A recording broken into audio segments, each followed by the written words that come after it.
Another day, another basketball stories na naman ang pagkikwentuhan natin.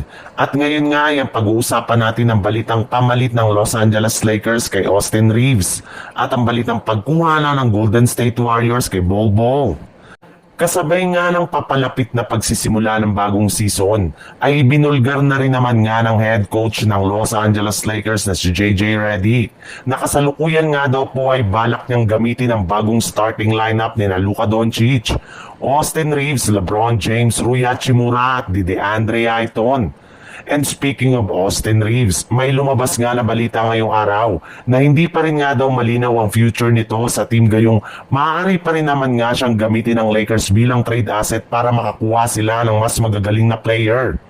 Mismo ang Lakers legend na rin naman nga na si Robert Horry ang matapang na nagsabi na hindi nga daw bagay si Reeves na katandem ni Doncic, gayong ang nararapat nga niyang kaduo ay hindi nito kasing posisyon. Dapat nga daw ay either small forward, power forward o di kaya center ang nararapat na player na makakasama ni Luka bilang tandem. Matutulad lang naman nga daw ang Lakers na nangyari sa Dallas Mavericks noon kung ipagpipilitan nila ang duo ni Luka at Reeves sa kanilang backcourt.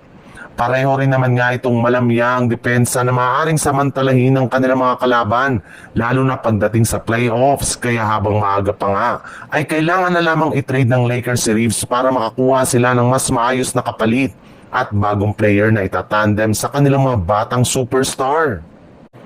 Sa ibang balita naman, kahit man medyo alanganin pa ang Golden State Warriors kay Horford, patuloy pa rin nga nila itong kinakausap upang sa ganon ay makumbinsin nila ito na maglaro sa team. At kung sakali man nga na mabigo na talaga sila sa pagkuha sa kanya, ay no choice na nga sila kundi subukan ang kanilang plan B at plan C, kung saan balak nga nilang kunin ang iba pang mga free agency big man.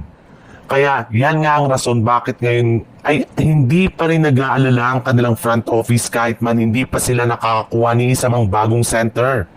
Bukod rin nga sa kanilang dalawa, kabilang rin naman nga sa mga big man na nasa pagpipilian ngayon na kunin ng Golden State Warriors ay walang iba kundi si Bol Bol na isa na rin naman ganap na unrestricted free agent matapos hindi na siya kunin pang muli ng kanyang dating kupunan na Phoenix Suns. Malaki rin naman nga ang potensyal nito bilang isang big man, kaya mapapakinabangan nga ito ni Stephen Curry sa kanilang magiging kampanya next year. Sunod-sunod na nga nila yung gagawin next week.